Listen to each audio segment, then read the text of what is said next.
up, everybody? Welcome to Birds of the Roundtable. Today, we covered a lot of first-round targets for the Philadelphia Eagles, but today we are breaking down day 2 and day 3 prospects, guys that we really, really like, whether it's for the Eagles or just in general. Joining us, he is Ryan Reese. Give him a shout-out on X at Philly Sports PSA. What's up, Ryan?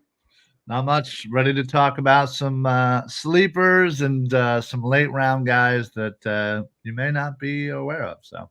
Yep. And also joining us, he is Shane. Give him a shout out on X at Shane Half NFL. What's up, bro? What's up, Shane? Sean, or whatever your name is. Oh, wow. What's up? I will be talking exclusively about day 2 prospects because day 3 of the draft doesn't exist. Oh, that hurts my soul. By the time we get to day 3 of the draft, after doing a day 1 show and a day 2 show, it's pretty much like you can't turn that on anymore. So that's I pretty much just like check after it's over and see who the Eagles got and who some of my favorite guys that didn't get picked before go. Cause I can't usually, it would take too much relational capital with my kids and my wife to just like be locked into day 3 too. So a lot of my efforts go into day 1 and 2. Yeah. Day 1 and day 2, and we're covering it live. And by the way, we will be covering it live. Let's put up the graphic. Our NFL Draft Watch Party begins on April 25th, day 1, 7 p.m. It is not an Eagle-centric show. It'll be covering the entire NFL and the NFL Draft, prospect analysis, NFL Draft trivia, grades, all that. Team needs. You want it, you got it. It's going to be a lot of fun.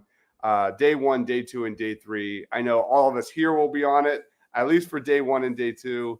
I will not be on it for day 3, as Shane said, because that's the day you catch up on sleep and recoup. But yeah, let's jump into this thing. Today we are talking about our favorite day 2 and day 3 prospects. Who wants to go first? I mean, Ryan, I feel like Ryan better since he threatened us about taking his guys. So we better let him at least get one of them off the board first. Oh, wow. Do it. Okay, listen. Yeah, I'll start. I'll start with day 2, and this is a guy that I've talked about multiple times on this program, and I'm going to continue to talk about this guy multiple times after this show tonight until the Eagles draft him in the 2nd round, and that is tight end J.T. Sanders. The Eagles' tight end 2 need is so obvious that I can't shout it from the mountaintops enough. And JT Sanders is a guy that would absolutely fit in with what the Eagles want to do, bringing back 12 personnel as more of a norm rather than on the occasion. With what they've had the last couple of years, those guys couldn't hold a candle to JT Sanders. He's a decent route runner. He has great hands, and honestly, he just has good athleticism, good size, and would absolutely help Dallas Goedert dominate that middle. Again, has improved blocking over the last year. I just think this is a guy that needs to be on this Philadelphia Eagles team. They need to build up this offense. I know everybody talks about defense, but this offense has an opportunity to be pretty elite if all things go well and if they continue to add to this offense. So JT Sanders, tight end 2 of the future. Love some JT Sanders, man. That's a very good prospect. We just covered him on Chalk Talk doing our top tight end prospects. Go check out that video. Sanders was unanimous number 2 tight end behind Brock Bowers. Shane, do you have a favorite day 2 or day 3 prospect?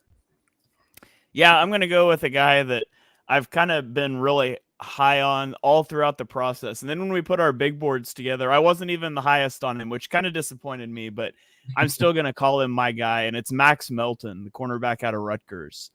I just think like Max Melton has elite athleticism. He ran a 4.39 40. He's got 75th percentile arm length. He had a 91st percentile vertical and 98th percentile broad jump, 9.58 relative athletic score.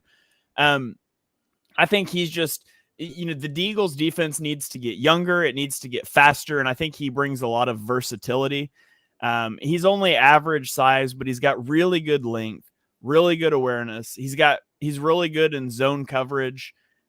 He plays the ball well. He's had 3, 2, and 3 interceptions each of the last 3 years. And he's a guy that aggressively fits the run as well. And so I think that he projects, I think you could use him as a slot corner at the next level. Now, he hasn't played a lot in the slot at Rutgers, only 108 snaps, but I think that's where you want him in the NFL, with a guy that's willing to come downhill and make plays in the running game.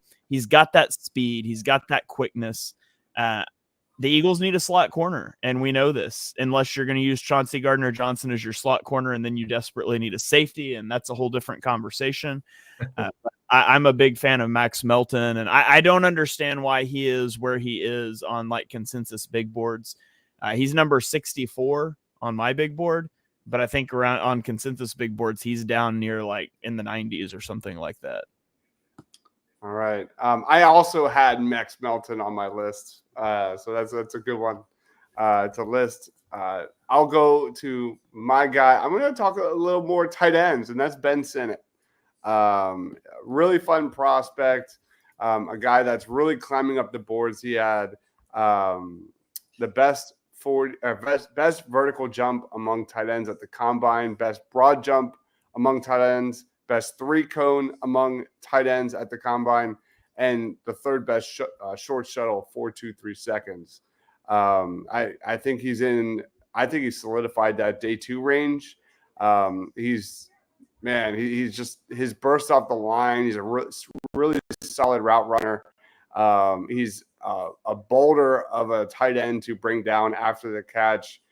He had 80 catches for over 1,100 yards the last 2 years at Kansas State. So he ticks off the production box as well.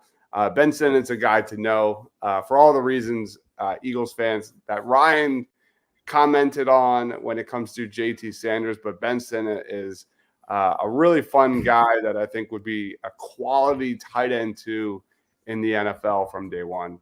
Bennie Sate, man, he's fun. He was on my list. He's a guy I was going to shout out. I love Bennie Sate. Yep. Yeah. All right. Really good blocker too. Played fullback for Kansas State the first 2 years he was there. So he's kind of one of those like versatile H-back type pieces that I always love that never pan out in the league, but I can't help myself. And so I hope he's the difference maker for wherever he lands. Let's throw it in reverse. The rest of my guys are like day 3 guys. And I'll go, and then Shane will go, and so on. But Dylan Laube, a running back prospect. Running back is not a very good class in this draft. But Dylan Laube is a really fun prospect. 5'10", over 200 pounds. He's a versatile running back who will probably be a third down back at the next level. Arguably the top-rated pass catcher among running backs. He's had 171 career catches. He's got soft hands. He runs really good routes. He can be deployed in the slot. He's a mismatch waiting to happen, especially against linebackers. And he's a very solid pass protector. I think he's really good in running catch opportunities in that Kellen Moore system. I like what this guy's upside could be with the Philadelphia Eagles. He kind of runs with a low center of gravity. He's not elite at it, but he's solid when it comes to making tacklers miss in space. And he's just a huge competitor. He can gain yards after contact. Dylan Laube, as Ryan knows, is a guy that I've projected to the Birds quite a bit on that day 3 range. So that's another guy to know. Shane, do you have another day 3 or day 2 or day 3 guy? Yeah. I'm going to go with a guy that, I don't know. He could potentially go round 1. I don't think he's going to. I think I'm higher on him than kind of consensus people are. It's Xavier Legette. I don't know. You look at this guy, and I don't know how you don't fall in love with a guy like this. He's 221 pounds, and he ran a sub 4.40, a 9.9 relative athletic score. Now, if you want to talk, well, I'm not going to talk about concerns. Somebody else can talk about that. But he's got great size and build. Clocked 22.3 miles per hour on the GPS this season. He's a big contested catch guy. He's good yards after the catch because he's just so hard to bring down. Like, guys this big just don't move this fast. It's just not how it works. And so we got a comment here that says Legette is DK 2.0. People have floated around AJ Brown. Now, that's the high side. He's not a great separator. He relies a lot on contested catches. And so that also brings to name other guys that I really liked, like Treylon Burks, who I had as wide receiver 1 in that draft class, who obviously didn't pan out in Tennessee. I really like JJ Arcega-Whiteside, and I was excited when the Eagles drafted him. And the point with these guys, these contested catch, big-bodied contested catch guys, it goes one of two ways. They're really good or they're really bad, and there's not really a lot of in between. And I don't know which way it's going to go with Xavier Legette, but I love these type of players, and if you can hit on one of them, it's huge for your football team, as the Eagles know with A.J. Brown. I love Xavier Legette. I think he's going to be available, where the Eagles are picking on day 2, and I would love to see them pick him up. He's a stud, man. I fully agree. Like, he should be a first-round talent. I don't, for the life of me, understand why he's projected in that second-round range. It makes no sense. What about you, Ryan? I'm going to go with a guy that's probably a mid to late day 3 guy. And that's center Tanner Bortolini out of Wisconsin. This is a guy that had himself quite the scouting combine and really kind of put himself on the map, ran a 4.94, which is pretty impressive considering he is over 300 pounds. And he also set the combine record for the 3-cone drill, beating out Jason Kelsey by 0.06 seconds. This is a guy that I think could come in and kind of almost be, a kind of insurance for, Juergens, or also kind of, again, get him in that room under those coaches and just let them mold this young man. I think he is extremely raw, but he's very athletic. And honestly, he's had pretty good a collegiate career, a lot of snaps, and honestly, I think that will prove him to be a quick learner in the NFL, honestly. And I think, again, you come in for the Eagles and you come in under that coaching staff. I mean, this is an easy kind of depth piece that could turn into, potentially the next, big thing. I think he's that good and kind of slept on. So I kind of see him in the 5th or 6th round at this point, considering he had such a nice and impressive scouting combine. And that was a mullet. Yes, it was. So Marshall Lynch, is that a mullet? You have to replace the Jack Stoll mullet, right? Looking like a young Yamir Yager. Ryan picked Tanner because of his last name. Yeah, definitely a guy that has come out of nowhere, at least from my perspective. Let's keep it in the trenches. And a guy that I really like is Zach Zenner out of Michigan. His story has been pretty crazy when you talk about the injury, but the tape is everything. I mean, this is a guy who has been elite as it gets for a long time at Michigan. He's a proven talent since joining the Wolverines back in 2020. He's just been an immovable force at right guard. He's never lost his spot. 3 consecutive seasons earning all Big Ten honors. First team in 2022, 2023. And yeah, the injury was a setback, but the college tape is enough for me. I think this is one of the best day 2, day 3 prospects available. The guy is a dog. The guy is a leader on and off the football field.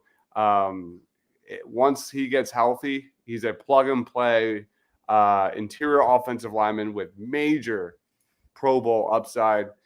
Zach Zenner, he's falling because of that injury, but someone's going to get a big-time prospect. Zach Zenner is one of my favorite. Probably like round 3, round 4 guys, if I had to predict.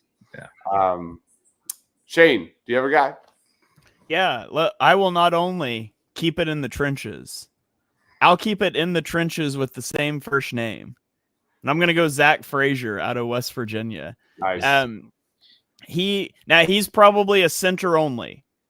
He's played 2,600 snaps at center at West Virginia. He has played almost 500 snaps at left guard. And so, if the Eagles were to draft this guy, maybe you're thinking that he's going to be your center and you're going to keep Cam Jurgens at right guard. Or maybe you're thinking, hey, he's played a little bit of left guard, and so we can flip him over to right guard.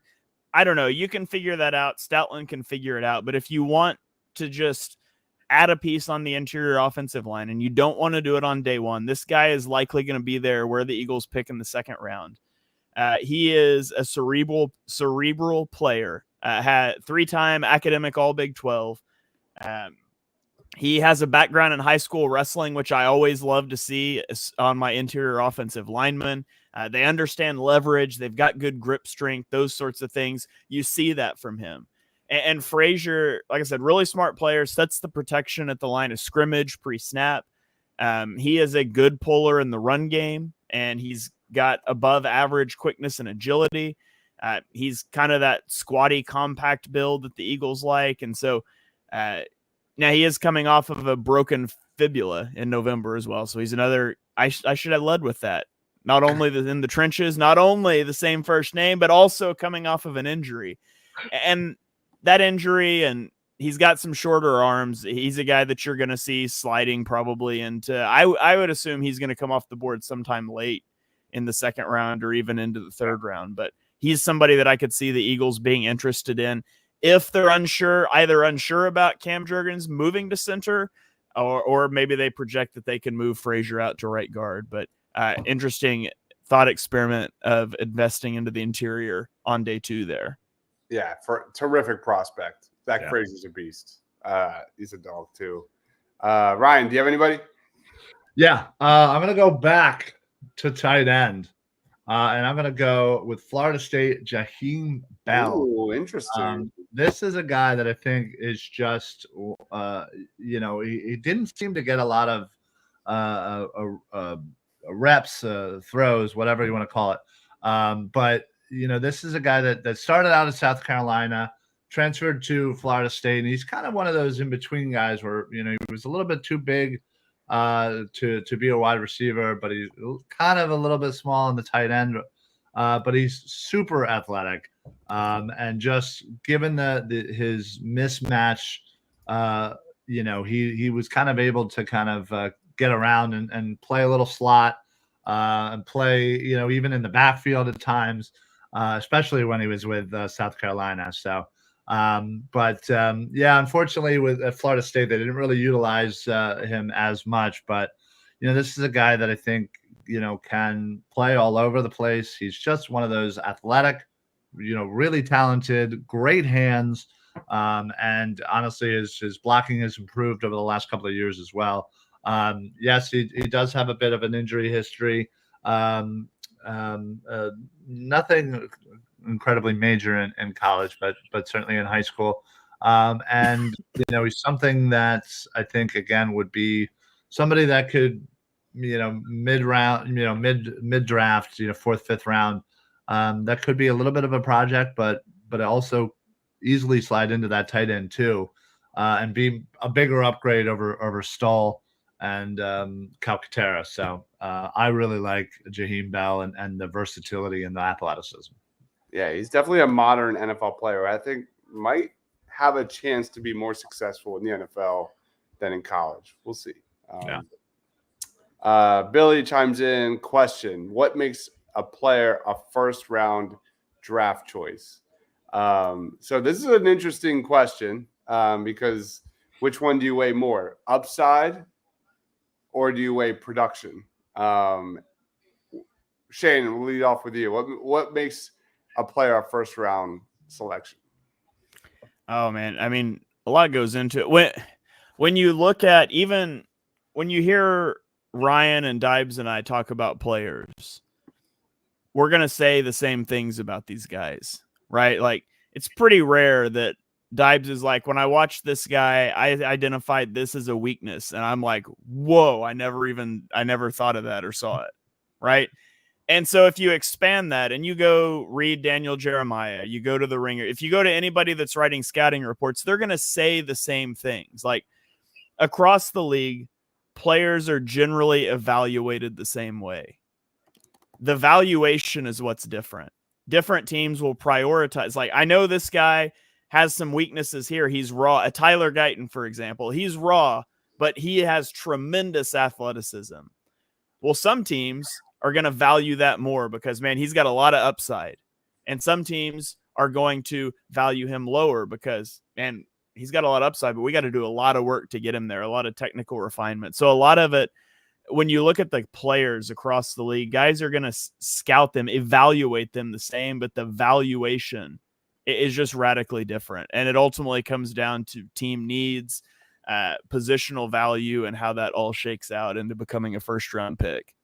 Yeah. Well said. I could fully Yeah, agree. honestly, that was perfect. In fact, we should go back, write that down, and tweet it out. John chimes in. Ben Sinnott is my sleeper tight end pick. Diamond in the rough. We have talked about him already. Yeah. So there's that. You're welcome, Billy. Thanks for the comment. Marshawn says, does Howie make a trade for Josh Allen from the Jacksonville Jaguars? Do like me some on that? And what would it cost? Too much, unfortunately. A first round pick? I don't have any idea on that. I would don't say know what does contract look like? I couldn't even tell you. Question, yeah. But honestly, I would say, yeah, you're going to pay more for Josh Allen than you were for Reddick. He's much younger and probably coming off a 17.5 sack year. Yeah. So looks like he's on the last year of a deal. And yeah, it's not happening. $24 million is his salary on the last year of a deal. I don't think there's any way that's happening. Nope. Yeah. Thanks for the comment. Marshawn says similar to the AJ trade, first and a third. If you traded 1 year of Hassan Reddick for a conditional third to turn around and trade a first and a third for 1 year of Josh Allen, you would deserve to be fired as a GM. And Howie does not deserve to be fired as a GM. I don't think if they make a move at edge, I think it'll be spending a first round draft pick on a guy. Right. All right. I'm going to go with one of my favorite day 3 prospects. The wide receiver position is absolutely loaded, as we know. Malik Washington out of Virginia is an uber talent in this draft. He's small, 5'8", around like 190 pounds, but he's a well-built athlete. He's got a sturdy frame. He shows a lot of toughness in the middle of the field. He's lightning quick. He's able to gain separation off the line extremely easily. Soft hands. He played primarily out of the slot at both Northwestern and Virginia during his college career. And he's one of those yak kings, man. He's at his best in open space. He was scheme touches at times. And I think this guy is just a slot receiver in the modern offense of the NFL. And if you're looking for a depth player who can kind of prove himself on special teams early in his career and create chunk plays with the ball in his hands, he's not going to get a lot of targets from the jump in the NFL.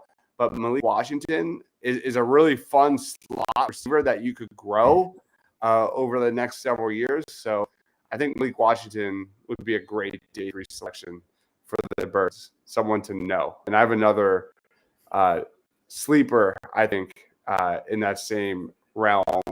Ryan, do you have another day 2 or day 3 guy? I have a guy who's probably going to be at the end of day 2, beginning day 3, and I know the Eagles, have kind of a big gap in between picks in the second and until their pick at 120. But I think this is certainly something that, again, depending on how the draft falls to you, could be even more importance to trade up. And again, I don't think anybody's ever heard of this guy. But this was one of my favorite targets, and it's a guy named Jeremiah. I think it's Trotter. I think that's how you pronounce it. Junior, right? Sorry. No, listen. This is a guy that I think is being mocked in exactly where he needs to be. That ended third, beginning of the fourth, and yes, he has a lot that he needs to certainly work on. And yes, everybody's going to harp on his size because, God forbid, no linebacker that's ever been 6 foot has ever been good in the NFL, apparently. And I'm sorry, I just don't believe that. I think this guy has a natural instinct. I think he has an absolute just pedigree. He knows exactly how the game is to be played. And his father has been coaching him along the entire way since St. Joe's Prep. I've absolutely been following his career all the way through Clemson and until the NFL. And honestly, I do feel that the Eagles need a lot of help at linebacker. And yes, if you look at what we have at linebacker, it may not be an exact fit, but I truly believe that this guy may not be an immediate impact. But and neither was his father. His father was not an immediate. He didn't come out and all of a sudden just light the world on fire coming out of, Stephen F. Austin, so he's going to need a little time. But I truly believe that in 2 years, you're going to look at this guy and he's going to be the starting linebacker for the Philadelphia Eagles for the next, 5 to 7. So I think he's perfectly locked right now. And it's a guy that the Eagles need to seriously consider because the position is so important because it's been dog water for the last 10 years. All right. We have some comments real quick before I throw it to Shane. Terrion Arnold or Leatu Latu? Who would you guys pick? For me, it's Terrion Arnold. Arnold. Yeah. Latu. No question. You would go Latu? Yep, he's higher. He's a higher graded player for me. Assuming, obviously, and again, the big caveat, assuming you've cleared him medically, he's higher graded player for me, and I think edge rusher is more impactful. So, if they were both there and I had cleared Latu medically, I would go Latu. Oh, the draft watch party is going to be fun. I would go Terrion Arnold. Yeah, same. I gotta go. Neither one of those guys are gonna sniff 22, though. I agree. Arnold definitely won't. The only way Latu does is if he's off a lot of teams' boards, but he's been in on top 30 visits for several teams ahead of the Eagles. And presumably, if you're bringing a guy in for a top 30 visit, you have already cleared him medically, or you wouldn't be wasting the visit if you were going to take him off your board. So I don't think either guy will be there at 22. I agree. I would love either one.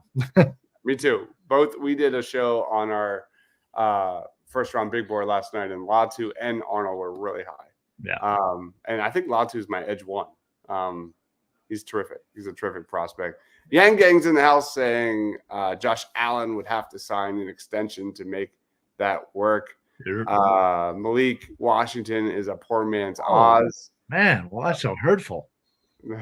Billy says the Eagles have former front office people in both Jacksonville and the Jets. Do you think Howie will be able to use that acquaintance with those teams to get someone he wants in the draft? He always does. He's been Howie will make some moves. He's been using the Jets to do whatever he wants.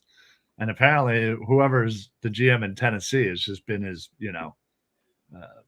doormat. So, Howie does whatever he wants and gets whatever he wants. As Joel just goes down, like holding his knee, I can't. Oh my God! So why would you say that? I just haven't. And they went to how many players in this draft do you project as blue chip all pro, sure first round talent, effective starter. Let's go blue chip first. That's a loaded question. Yeah. I can do this. Who wants to lead us off with blue chip? I've got 4 blue chip players in this draft. Yeah, I was All about right, to who say you got? 5. Yeah, I was about to say 5, but yeah, that's about right. I've got my 4 blue chip players are Caleb Williams, Marvin Harrison Jr., Joe Alt, and Rome Odunze. Ooh. I like that. Did you say Joe Alt? Yeah. Yes. Yeah, I would agree with that. I can't say Arnold or Mitchell are blue chips. What did you have Bowers? No, I did. He's red chip for me. He's red chip. just a step below. Okay, Yeah. that's fair. That's fair. I have Bowers, May, Neighbors, and Fashanu as red chip guys. That's fair. I like that a lot. Trotter Jr. Don't forget he has nice hair. This is clear. I thought you were about to say you had a blue chip on Trotter Jr. and I was gonna like, what did Ryan do to you? Oh my god. Leatu Latu is going to be a stud.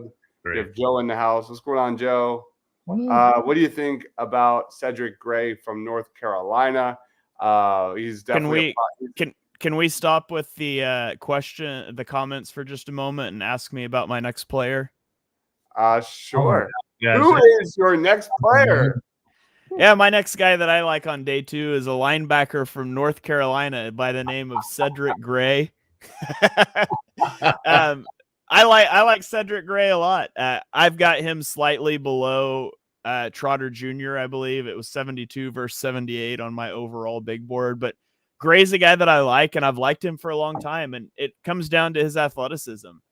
He's got really good movement skills. He hit 20 miles an hour on the GPS in 2023, and I think he does a good job in zone coverage. Like, he's got good eyes in zone coverage, and he gets downhill really quickly as a blitzer. He's got a 21% pressure rate each of his last 2 seasons as a blitzer. Now, he's a poor tackler, 14.5% missed tackle rate in 2023.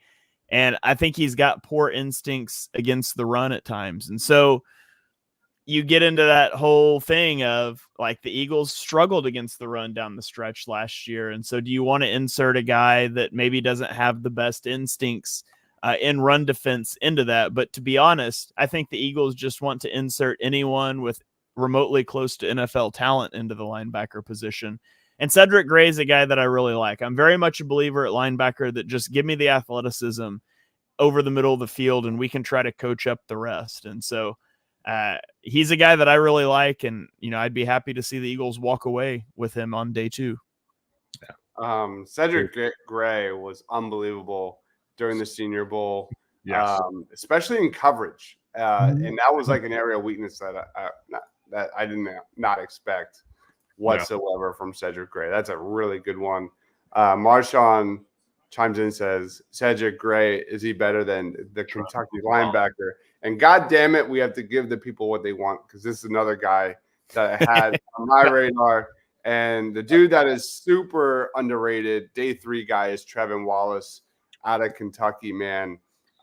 Just like Cedric Gray, who likes to fly downhill, Trevon Wallace does the same thing, man. Just an unbelievable run defender that I absolutely love. Elite athleticism at 6'2", 240 pounds at the Senior Bowl. He was clocked running at 19.42 miles an hour, led all team linebackers, according to Zebra Sports. Just continues to be one of the more underrated prospects. I think he has the athleticism and twitch and fluid hips to cover tight ends and receivers in the middle of the field. He's only 21 years old.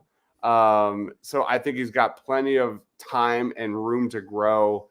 But he plays with a physicality that I really love, man. You watch the tape on Trevon Wallace, man. This guy hits. And no, he's not a violent hitter. Sorry for the graphic. He's a violent hitter. And he's got some really fun tape. So he might even be better downhill than Jeremiah Trotter Jr. So Trevon Wallace is really slept on as a solid prospect in this draft. So Marshawn, thank you for the comment. I think Gray is a better prospect, but I think Trevon Wallace is probably right in that tier below. Jackson Powers Johnson will be a blue chip. Do you have him as a red chip, Shane? No, I don't. I just have a first round grade on him. Okay. It would. I really like Jackson Powers Johnson, but it would take like an incredible interior offensive line prospect to ever sniff a red or blue chip grade from me. Yeah. Okay. John says, if I'm not mistaken, the Eagles have done multiple medicals on Leatu Latu. Doris Burke is so annoying. I like Doris Burke. I don't mind it. Is Jonah Ellis a potential day 2 target? I'm not a big fan of Jonah Ellis. As we've said multiple times, whether it's Party on Broad or here, I don't like the edge class after round 2. If you're looking for a day 3 edge rusher like Jonah Ellis, not a big fan. I mean, there's some other guys that I like in that day 2 range. Marshawn Nealon is a fun one. Javon Solomon, I think his name is a really fun one. Both are undersized, kind of fastball, situational pass rushers. I'm not sure how much Jonah Ellis translates to the next level. Fun story, but I think he's a day 3 guy. I'm not exactly high on. Who in the draft would make you shake your head if they ended up? Who in the draft would make you shake your head if they ended up as an undrafted player? That's a great question, Billy. Tough to answer though. It's like anybody from the 4th round and back, like or up. But Eli Ricks was the number 77 player on my board for last year's draft, and he went undrafted. Right. Josh Jobe was a top 100 player for me 2 years ago and went undrafted. Like it's gonna happen. Eli Ricks was the number 24 or not. Sorry. Keely Ringo was the number 24 player on my board last year and fell to the 4th round. And so I got it. Yeah, it's hard, so hard to tell. It's going to be Kalen King out of Penn State, cornerback. It's more not shaking my head like I'm shocked. It's shaking my head situation. Like, it's just sad to see how far he has fallen. So I think Kalen King is definitely a guy that could end up undrafted. And man, he was a 1st round talent, just like Eli Ricks before the season started. Just a few months ago. Wallace ain't going to be Davion Taylor, right? I don't know, man. I mean, Davion Taylor didn't start playing football until like his junior year in high school or something like that. Trevon Wallace is a dog. He's a totally different type of football player. Yeah. No, we have not touched on Maris Leofau. That's a good one. Yeah, I like him at Notre Dame. Yeah, Notre Dame linebacker, playmaker, really good run defender as well. Tyler Nubin. We are big fans of Tyler Nubin. I don't think anybody even thought to have him in this list. Yeah, we're like borderline 1st round, 2nd round on Tyler Nubin, I think, collectively. Yeah, I have him 30 overall. Dives has him 27 overall. Ryan has him 28 overall, which again is just wild that we don't sit down and plot this out together. Like we scout. I mean, Ryan and Dives have a little more crossover with one another doing Party on Broad all year long. And I do position rankings with Dives, but I don't talk about this with them before we do it. And then it's really funny when we end up on a player that's not like a top 10 guy and we're all within like 2 spots. Right. Yeah, no, there's a couple of them that are on there that I went through and I'm like, wow, like we're all right there. So yeah, it's cool. It's really cool. And it's ironic too, because I did mine first and everyone else just seemingly copied. Of course. I'm just playing. And then we've got guys like Troy Fountainu that Ryan and I are like 24, 27, and then Dibes is just wrong and has him at 34. So, I mean. Marshawn says, the Sixers are really going to lose to the Pistons. Seriously? I thought they were doing good. They're hanging in there. It's just the Pistons aren't missing from 3, man. We'll be doing a post-game show right after this. John Richter says, Eli Ricks, thumbs down. What about the cornerback from Hey, Rutgers? We already talked To be about fair, the one thing I said about Eli Ricks is he cannot play in the slot, and the Eagles put him in the slot. Put the guy outside, and maybe he'll be okay. Mm-hmm. And still, he was 77. We're talking about a guy I said should have been a 3rd-round pick. Right. Yeah. We already touched on Max Melton, Marshawn. That we literally started the show with Max Melton. Cowboys, Commanders, or Giants? Which of those teams are going to make themselves better in this draft? I mean, you got to start with the Commanders getting one of Jaden Daniels or Drake May. I'm really high on both of those guys. Wait till they go take J.J. McCarthy.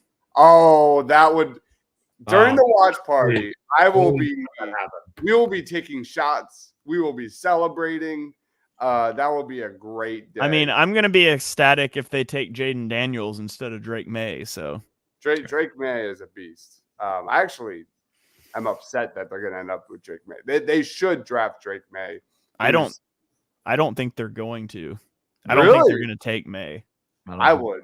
I like Jaden Daniels. He's been a terrific story. He's a terrific athlete. But Drake May is just the best in the pocket passer in this draft. And that would be a mistake. That would be a big mistake. I'm looking at the Cowboys better make themselves better in the draft because they sure as heck didn't do anything in free agency. Right. They need offensive line. They're probably praying the Eagles pass on Jackson Powers Johnson at 22, I'm thinking. But they still need a decent amount of help all over the place there. All over the line, too. And then the Giants, the Giants sit at 6. Could they get J.J. McCarthy? Please. Yeah, one of those two, Washington or the Giants. Please put J.J. McCarthy at 6, bonus points if they trade up, and Jaden Daniels at 2. That would be the dream draft, even if it ended before the Eagles picked at 22. Yeah. Chop Robinson or Easy. Nate Wiggins? Easy. Al Bundy? This is Easy. a easy one. Easy. Nate Wiggins all the way. Yeah, I'm not even that high on Nate Wiggins either. I'm just that low on Chop. I know. We did a show. I was way higher on Nate Wiggins than Ryan, and I'm not high on Chop. I think again, the Eagles' first-round pick needs to get on the football field. I don't think Chop is there yet. Yes, sir. Cameron Kinchins from Miami seems to be dropping any reason. It's his combine numbers, man. His measurements were terrible. And then you watch the tape. It's night and day. It's two different stories. Right. He is a playmaker. He's a ball hawk. He's no way he sideline making interceptions and tackles for loss. I don't understand it. Yeah, there's no way he goes undrafted. I'll say it right here. I'll put money down on it, like $1, but still. You look at the film and you see on the football field what this player is about, not what he's doing in drills or what not doing in drills. That's what I more care about is what he's doing out on the field, and you can tell this guy is an absolute dog and a complete athlete. Yeah, absolutely. Who's going to sign Justin Simmons? Hopefully the Eagles. Cowboys definitely drafting O-line for sure. Vikings going to trade up. Wiggins is going to get run on all day. That's the concern, man. That's the concern. He is not a physical player. He is all about upside when it comes to coverage, and he's so good at it. But, man, he does not like filling in lanes and getting his helmet dirty. That's a big concern for sure. The Eagles need to get nasty on defense. We don't need soft people. So that's why I don't like Wiggins. All right. Where should we go here? Day 2, day 3 guy that I really like, I'm going to go, and that is Javon Baker, a guy out of UCF that's a really fun prospect. He's a guy that, one of those slot receivers that I think could be really interesting for like a day 3 range. But Javon Baker is a terrific athlete. He didn't really have the best RAS score at the combine, but he still is a younger prospect. He's 22 years old. He is a great route runner. He creates separation with ease. He's extremely quick. This is one of those like day 3 guys that I think could be a developmental piece in the slot, just like my other dude.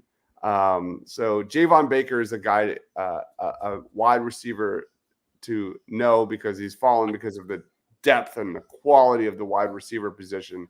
I think Javon Baker would be a really good target for the Birds in that day 3 range. Anybody else have any other guys before you kind of start to wrap this thing up?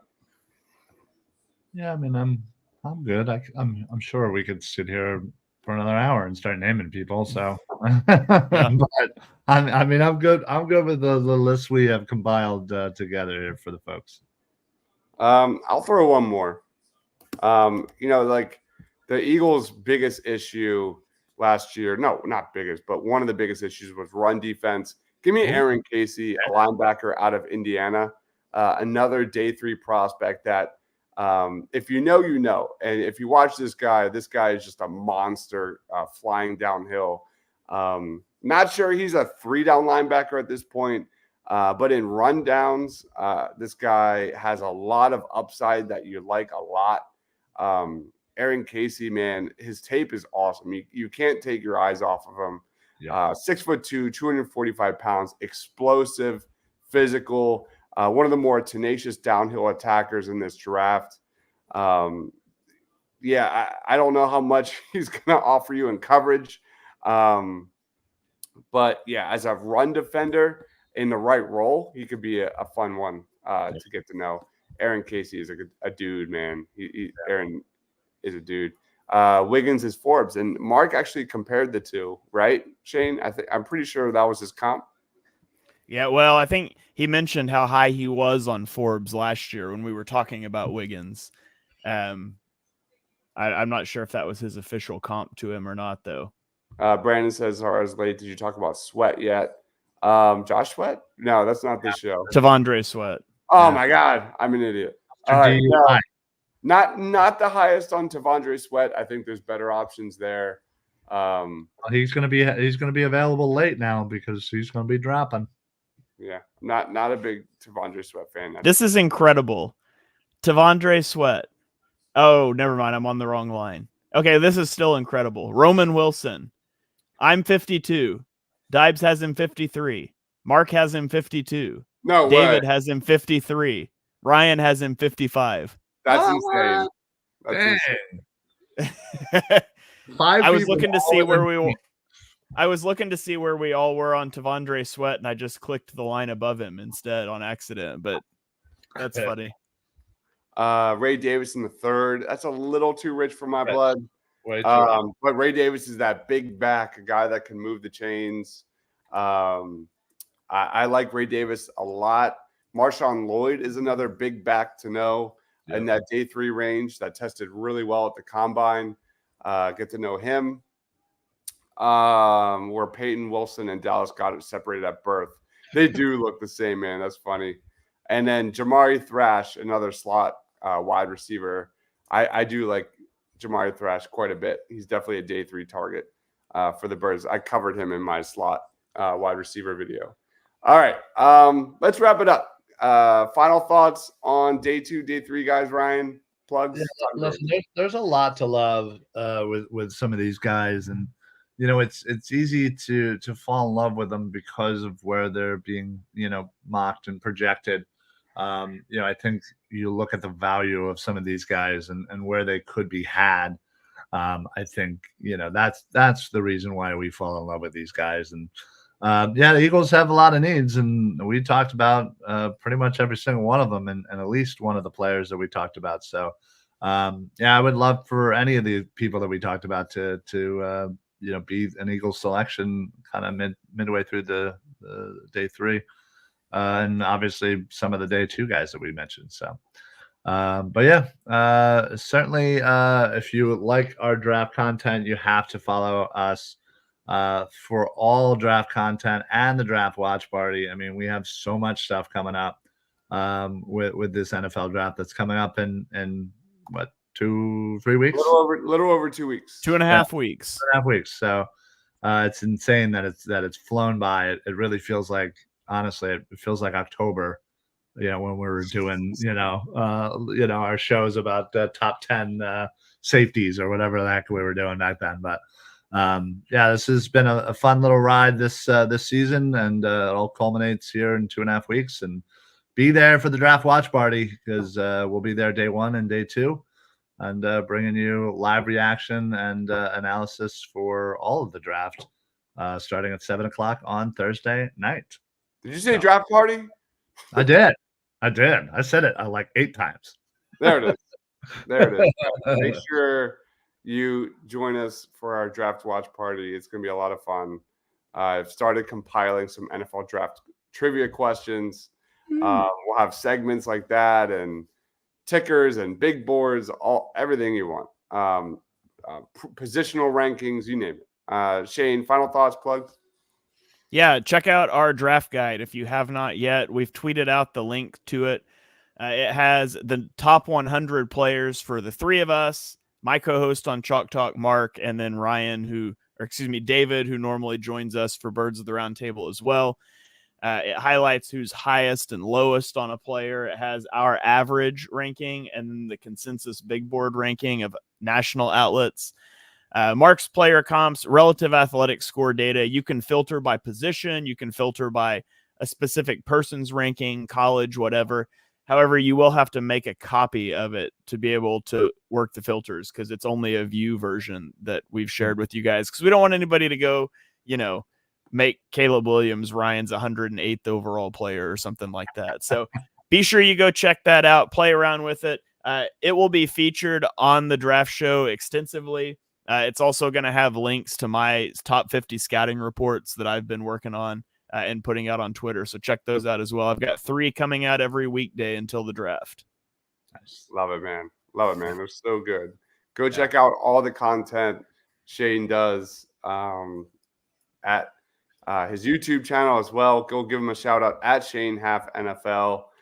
Best Twitter follow there is when it comes to Eagles and the NFL. Jay chimes in. Appreciate the content. Great work. Thank you so much. Thank you. Guys, we'll be back here momentarily for Sixers postgame. This is a crazy night, man. We've got Sixers postgame, Phillies postgame, and Flyers postgame all tonight. So be on the lookout for that. I'll be on the Sixers postgame one last time around. He is Ryan Reese at Philly Sports PSA on X, at Shane Half NFL on X. I am Dives, Mr. Crockpot. For Shane, for Ryan, for myself, stay awesome, everyone.